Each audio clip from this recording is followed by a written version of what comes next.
Welcome back. Hi everybody, welcome back. 5.4, we're getting close to the end. Very close, we can see it. I can smell it.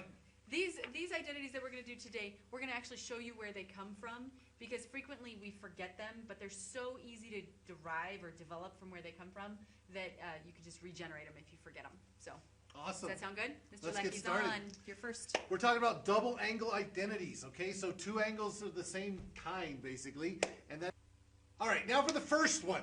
We're going to derive the first double angle formula, but it comes directly from the one we had earlier, which started off sine of alpha plus beta, which was? Sine, cosine, cosine, sine.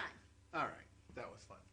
All right, so here's what we're going to do. We're going to suppose, though, that alpha is equal to beta. And some of you are going to change it to x and y, and that's fine, but we're going to leave it with the Greek letters alpha and beta. So if alpha equals beta, instead of sine of alpha plus beta, I'm going to write this as the sine of alpha plus what? Alpha. Alpha plus alpha. Okay, and if I apply my rule, which was? Sine, cosine, cosine, sine. It's going to be sine of alpha, cosine of alpha, cosine of alpha, sine of alpha. With a plus. And the plus sign is going to be the same in the middle. Okay. So what do I have when I have sine alpha, cosine alpha, plus cosine alpha, sine alpha? Well, hey, Mr. Lecky, isn't sine alpha, cosine alpha the same thing as cosine alpha, sine alpha? Those are the same thing. So there's two of them. Two of them. And we'll go ahead and write the sign first, just because, well, I feel like it. So the right side of this will simplify to 2 sine alpha, cosine alpha. And alpha plus alpha was what? Two alphas? Two of them. And this is our double angle formula. It's called a double angle formula because we have a double angle inside of our sine function. Okay. Comes directly from the previous one. It's not that hard to understand. So if we forget it, we could regenerate it pretty quickly. Very quickly. You could just make 2 alpha into alpha plus alpha, or 2x into x plus x, and go through the whole process. Okay, well, if this works for sine, what about cosine? Let's try it. Okay. That would be derivation number 2. Very nice. Who uses words like that? Are you making fun of my notes? Uh-huh. Just your words. Okay. You can tell you wrote them, because I would have used smaller words, because I have smaller brain cells. Okay, using cosine alpha plus beta, we're going to do the same thing. Suppose alpha equals beta. Okay. So instead of cosine of alpha plus beta, we have cosine of alpha plus alpha. Right. And now we have the cosine of two angles, and our little ditty for cosine is? Cosine, cosine, sine, sine. Cosine, cosine, sine, sine. So it's cosine of alpha, cosine of alpha, sine of alpha, sine of alpha. And the sign in the middle is going to be opposite of the one in there, so it's? Minus. Minus. Now what is cosine alpha times cosine alpha then? Oh, that must be cosine squared. That is cosine squared of alpha. And sine alpha times sine alpha is? Is sine squared of alpha. Sine squared. And just because there's a cosine squared and a sine squared doesn't make it 1, by the way. There's a minus sign in the middle. Oh, yeah, it was 1. It was a plus in the middle. Pythagorean has a plus. Pythagorean, you got to be very careful because cosine squared and sine squared, some of you see them all, you just decide they're all 1s, and that's not okay. Right. Left side of this is going to be cosine of 2 alpha. So we have our double angle formula for cosine is going to be cosine squared of alpha minus sine squared of alpha. Okay. Now, we can do something with this, though, using this Pythagorean identity. Which way would you like to go first? Would you like to turn everything into sines or everything into cosines? Let's go with cosines. All right, so we're going to take cosine of 2 alpha. That's what I wrote on my paper. That's our first one. And I'm going to turn everything that I have in this identity into cosines. Okay. Why would I want to do that? Well, we actually have more than one way we can write this, and they're all valid. So we're going to leave it with cosine squared of alpha minus, but what is sine squared of alpha equal to in terms of cosine squared? Well, according to the Pythagorean, if we solve that for sine squared, we would subtract the cosine squared. So we would get So 1 minus sine squared of x would be 1 minus cosine squared x. Cosine squared of x. So it would be minus 1 minus cosine squared of x? Correct. So I'm going to take this whole mess here, and I'm going to replace it with this whole mess here, and I'm going to do it right here. So that would be minus this whole thing, and it's 1 minus cosine squared of alpha in this case. Okay. And if I distribute my negative sign, I'm going to end up with the cosine squared of alpha minus 1 plus the cosine squared of alpha. Hey, isn't that 2 cosine squareds? That's 2 cosine squareds of alpha minus 1. So we have now that the cosine of 2 alpha is also known as 2 cosine squared alpha minus 1. Okay, so there's two different identities for the same beginning. We have 2. Not only do we have 2, we have another one. We have another one, okay? We could turn them all into sine squareds instead. Right. Should we save that for them to do, or should we do it with them here? Let's do it with them here. Okay, so let's go back to, let me get myself a clean page here. We originally started with cosine, not squared. We originally started with cosine of 2 alpha was cosine squared of alpha minus sine squared of alpha. That was the first one we showed that worked. Correct. And then what we're going to do is we're going to go back to our side of our board here. We know that cosine squared of alpha plus sine squared of alpha was equal to 1. And we solved it for sine squared last time. So let's solve it for cosine this time. Okay, so a cosine squared of alpha would equal 1 minus sine squared? It'd be 1 minus sine squared of alpha. And we're going to replace this cosine with this 1 minus sine squared. Okay. So we have cosine of 2 alpha is equal to 1 minus sine squared. This is going to be 1 minus sine squared of alpha minus the original sine squared of alpha. Okay. Well, there's no distributing because there's nothing in front of our parentheses. But minus a sine squared minus a sine squared would be minus 2 sine squared? Minus sine is minus 2 sine. So we have minus 1 minus 2 sine squared of alpha. And there is our third representation of cosine of 2 alpha. Okay. All right, so just to kind of put this all on one slide here, we had one way to write cosine of 2 alpha. That was 2 sine alpha cosine alpha. You meant sine of 2 alpha, but yes. What did I say? You said cosine. Oh, sorry. Sine of 2 alpha. Now we have cosine of 2 alpha. Had how many different ways to write it? 3 ways. Three the ways. first one was cosine squared minus sine squared. Cosine squared of alpha minus sine squared of alpha. The second one was 2 cosine squareds minus 1. And the third one was 1 minus 2 sine squareds. And all 3 of these last ones are the same.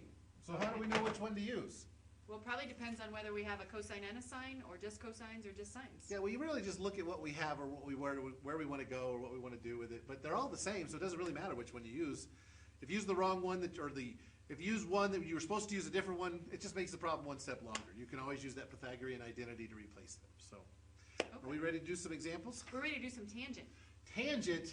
How about all a right. tangent? How about a tangent? Tan plus tan over 1 minus tan. All right. Should we do the same thing? Okay. So alpha equals beta? Let's let alpha equal beta. Okay. All right. So tangent of alpha plus beta turns into alpha plus alpha. Okay. Which turns into tangent of alpha plus tangent of alpha. So it's tan plus tan over 1 minus tan tan. Okay. Well, tan plus tan is 2 My tans. alphas are just looking like fish to me now. They're like swimming all over the board. Okay, what's tan plus tan? 2 tans. 2 of them. 2 tangent of alpha. 2 tan alphas. And tan alpha times tan alpha is really A squared tangent squared of alpha. And alpha plus alpha? is 2 alphas. 2 alphas. Almost said 2 tans. 2 tans? 2 alphas. Just, there we go. Here we go. Now we're speaking weird languages. All right, I think I'm alphaed out at the moment. Okay. We have, what do we have now? So that's 3 double angle formulas, but cosine has 3 different options for it. So Right. really that's 5 new identities for today. Right. And again, they come from the ones we spent 2 days on. Yeah, so if you don't understand it, you can always go from here and go backwards and then just use the ones you did before. Correct. It'll be a little easier to memorize these 5, okay? Yeah. So, are we ready for some examples We're now? ready for some proofs. All right, you're up. I'm up. You get to help. Yahoo! Okay, so we're going to use all these same identities that we did before. The thing is, when you're looking at proving identities, remember that when the input of the function is a double angle, that's usually a hint that that's a messier side, or we usually start with the yucky side. So that's kind of a hint to you that that's the worst side to start with. And if you So look we're at the gonna- right side, it doesn't have a double angle in it, so it means we got to get rid of it somehow. That's very easy, cotangent of alpha. Okay, so we're gonna go ahead and take a look at the left side here. And let's start on the bottom, because the sine of 2 alpha only has one identity, right? So we're gonna rewrite this. The sine of 2 alpha would be, 2 sine alpha cosine alpha. mine look like this too, it's okay. Yep. All right, and then on the numerator, we have 1 plus cosine rather of 2 alphas. So again, this is where we have 3 different choices for the cosine of 2 alpha. So any guesses, Mr. Lecky, what we should do? Well, since we have a 1 plus that, Yes? and we don't have any 1s on the other side, We probably want something with the minus 1. I like the one with a minus 1 in Okay, it, just to so get rid of The it. cosine of 2 alpha with the minus 1 would be? 2 cosine squared of alpha minus 1. Okie dokie. So, just like you said, the plus 1 and the minus 1 goes away. And now we are left with 2 cosine squared of alpha over 2 sine alpha cosine alpha. So can I start canceling things I now? would love it. There's no more adding and subtracting, so the 2's go away. Okay? One of the cosines is going to go away, Okay, so we're going to have a cosine alpha over a sine alpha. I'm going to clean it up a little bit here. and cosine over sine is just cotangent. Voila! Ta-da! Which was our right side. Okay? So if you Yahoo! pick the right identity, it really, really helps. If you happen to pick the wrong one, and right here you say got a big fat mess, erase it. Start again. Try a different one. Yeah. Okay, Don't so- be afraid to start over. A little of this is trial and error. Okay, that's how we figured it out. And sometimes we have more errors than trials. Didn't Thomas Edison find He's still 1,000 thinking about ways that. not to make a light bulb? Yeah, pretty much. Okay, All right. letter B, where would you like to start? I'd like to go home. No, I'm kidding. We got really only one thing to do on the left side, which is sine of 2 alpha. So let's go ahead and go to the right side where we got more stuff to deal with. Okay, let's start with the right side. And we've got 2 tangent of alpha over 1 plus tangent squared of alpha. All right, any identities rather that pop into our brains? Well, I tan in a second. Do you? Because I burn in a second. Yes, I know. So let's go ahead and start with that. We see a Pythagorean. We got to remember all those other ones too. All of those other ones. Every one of them. Every one of Isn't them. that great? Yeah. Okay, so now we've got a tangent and we've got a secant. That's probably not so helpful that those are different. No. What was another strategy? Well, we can go turn everything into sines and cosines right away. We could. That would make some fractions. Some Yeah. fractions and more fractions. Any other ideas? Instead of dividing by secant squared of alpha, what if we multiplied by the reciprocal of secant squared of Okay, alpha? let's get that secant squared off the bottom. So we've got 2 tangent of alpha. The reciprocal of secant squared is? Cosine So squared. this is times a cosine squared of alpha. All right, so we got a cosine. So can we turn tangent into sine over cosine? Let's do it. And just for fun, I'm going to put my cosine squared over 1 so we can remember that that is on the numerator. So again, let's do a little canceling. Cosine goes away. We have Okay. 2 sine alpha cosine alpha. Hey, that sounds familiar. I've seen that today. I think I resemble that remark. No, that is going to give us the sine of 2 alpha. And that's what we wanted. Yay, us. Which happened to be my left side. I know, It's you kind of don't weird put to the right point side an and arrow left side. towards the left side. I but- can't help it. Alrighty. Alrighty, so a couple of identities. Now these are going to crop up. Again, watch out for the input of the trig function. And that's a warning that you should be thinking of your double angle identities. Okay? Alright, what else can we do with these? Well, now we can throw some numbers around. Alright, you get to do the numbers. I get to do numbers? You do. I like numbers. Okay. All right, so basically we're going to be looking at these things and hoping that the software that says you have recognized these trig functions is installed in your head. Because without that recognition software, it's going to be a little tougher to do this. Yes. You need to be able to say, when you look at this, 2 sine 15 cosine of 15 degrees, in your head you have to be thinking, hey, that's 2 sine x cosine x, which was what as an identity? That was the sine of 2x. That was the sine of 2x. And so this is what needs to be going on in your head. Anything else, just ignore it. Okay, so what's x in this? X in this is going to be that 15-degree angle. Okay. So the 2 sine of 15 degrees, cosine of 15 degrees is going to simply be a double angle identity for sine of 2 times 15 degrees. Because 15 was my input. That's what's in my Input. x position. Input. Ever watch that silly robot movie? No. Have a clue what you're talking about. Number 5 alive. Oh, yes, Input, that one. input. Stop, you're aging us. Sorry. Okay, so wouldn't that just be the sine of 2 times 15 is 30? That's the sine of 30. Hey, that's a half. Everybody knows this in their sleep, right? I hope so. We're done. Cool. Next. Where'd the 2 in the front go? What 2? Oh, this 2? That 2. That was part of the identity. Oh, right. And when 2 of those was sine of 2x. Cool. All right, next one. Next one. We're going to see a 2 cosine squared of an angle minus 1. And again, we need to look at this thing and go, I've seen this before. 2 cosine squared of an angle minus 1.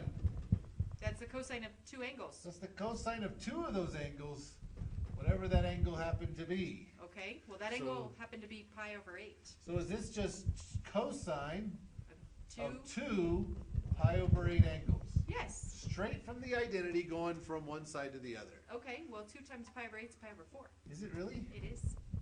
I know fractions. Pi over 4 is a 45-degree angle, so what's the cosine of pi over 4? Well, it's either 1 over root 2 or root 2 over 2. Root 2 over 2, or you could have written it like this. Your college entrance multiple choice test liked that one better. It's good to know.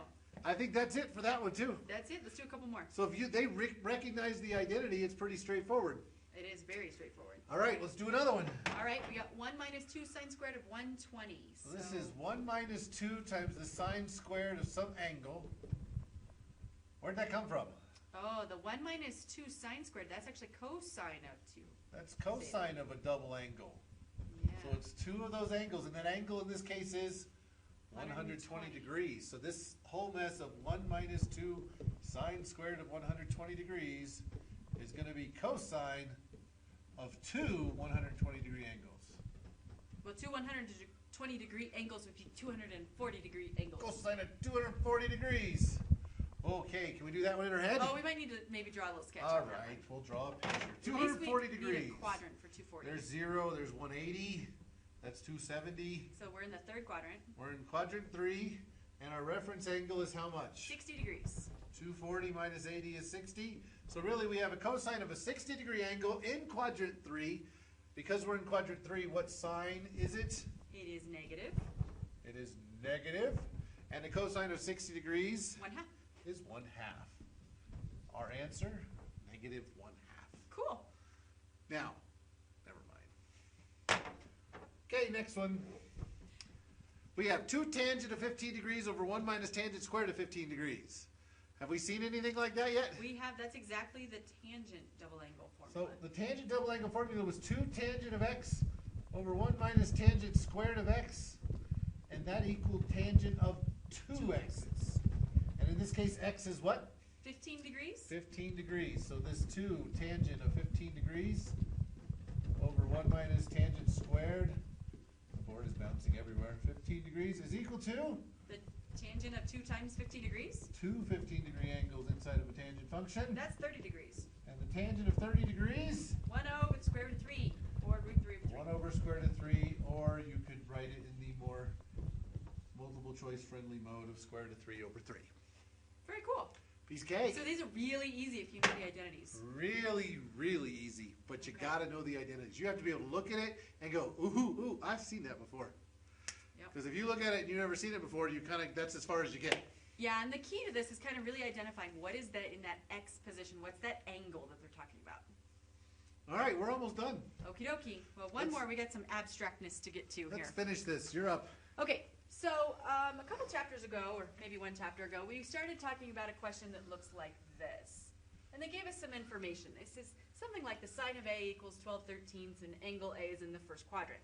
So just if we know that information, before we even look at the rest of the question, let's start to think about what picture this is in our brain. If the sine of A equals 12 over 13, A is a what? A is an angle. A is an angle. We don't actually know how big angle A is, but there it is in the first quadrant. We know that the sine of it is 12 over 13. So sine was? Opposite over hypotenuse. Okie dokie. So this side must be 12, and this side must be 13. Can I tell them what the last side is? Please. It's 5. It's 5, so clearly my picture is not drawn to scale. Once again, you're just doing a squared plus b squared equals c squared to get that. Okay, so now that we have a visual of what angle A looks like, we need to talk about finding the cosine of 2 A's. Okay? Again, Now we don't actually know what A is. That's what I was going to say. Is that what you were going to say? All right, now the cosine of 2A actually has 3 different identities, and we can use any of the 3. So which one pops into your head? How about the first one? The Just first one pops into my head, too. So cosine squared of A minus sine squared of A. okay, and I'm going to take a step back, and I'm just going to write this again for what it's worth. A cosine squared of A really means cosine of cosine of A the whole mess squared. squared, right? And this really means the sine of A squared. Those are A's, but this board doesn't like me. Go figure. I'm having problems with technology. The people in my class are laughing hysterically right now. Don't screw my board up. I'm not. Okay, so if I don't actually know what A is, how am I going to figure out what the cosine of A is? Well, we got this cool triangle drawn over there with an angle of A. We have an angle of A. We so can find cosine of A from our triangle. cosine would be 5/13 or yeah, adjacent over hypotenuse. hypotenuse. So this is simply the numerical value 5/13. So you mean A wasn't equal to Okay. anything yet? We never did figure out We A. never found the angle A. We Ever. don't need it. Okay? Now, we do have to do something with 5/13. We have to square We it. have to square it. Okay? All right, let's talk about the sine of A. Well, the sine was given to us as 12/13, but I could pull Sure it off my was. triangle as well. Either way. And again, we're going to Square it. square it. So we took out our trig information without even knowing what the angle was, and now we have all numerical values. The rest is arithmetic. Yeah, but it's fractions. That's okay, we can handle that. Which is why I like using this one, by the way, because then I don't have to get a common denominator. Okay, 25 minus 144? Oh, 1 on it. I Well, don't know, the ends in 9 and then 119. thank you. You're the one with the answer key in front of you. Sure, make me do the subtraction in my head. Oh, he teaches calculus, he can't handle that. Okay, now, what I want you to do is go back and think about what does this mean. So let's go back and let's think about the cosine of 2a, okay? 2a is some angle in the first quadrant. So the question for me is, could this negative be possible? Does it make sense? Well, if a is a big enough angle in the first quadrant, when I double it, it would be Well, somewhere between 90 and 180. somewhere between 90 and 180, assuming a was a big enough angle to begin with. So it is reasonable that the cosine could put us over into the second quadrant, and that's what's happening with this particular case. They won't all work that way, but realize that it's okay that this is negative. It just means that a was big enough to push it over into the second quadrant. Okay? All right, so that's all we're doing is find a numerical value. Okay, let's look at letter B. Same idea. We're still starting with the same triangle. Okay, we already knew that we had an A over here. And that basically we wrote the triangle from the given information of sine A equals 12/13. Correct, that's where we started. Then we went and found the other side, or Mr. Lucky told us it was 5. And now all we have to do is talk about the tangent of 2A. Okay, don't we have an identity for tangent? We do. Okay, so the tangent of 2A is 2 tangent of A. And notice when we rewrite these things, we get trig functions of single angles and not double angles. which is nice, the whole point of what we're doing. because we know the single angle picture. And the denominator is going to be 1 minus tangent squared of A. Okay, again, if I look at my picture, I know over here that the tangent of A would be, Opposite over adjacent, so 12/5. so all we are doing is taking, where's the highlighter? I lose it every time. Okay, all we're doing is taking the tangent of A and replacing it. This one was squared, so let me rewrite that for you. It's 2 tangent of A's over 1 minus a tangent of A squared. Okay, and all we're doing is replacing that tangent of A with what it equals, which is the fraction, 12/5. 12/5. Okay, Woohoo. so we're gonna have 2 times 12/5. There we go, fractions again. This has got fractions of fractions. This That's is going to okay. be fun. That's why he made me do this one. Uh-huh. It's okay. 12/5, and again, that one would be Squared. Squared. Okay. So order of operations. Let's just simplify the top. That would be 24/5. On the bottom, we're gonna square first. We have Which is- 144 over 25. Okay.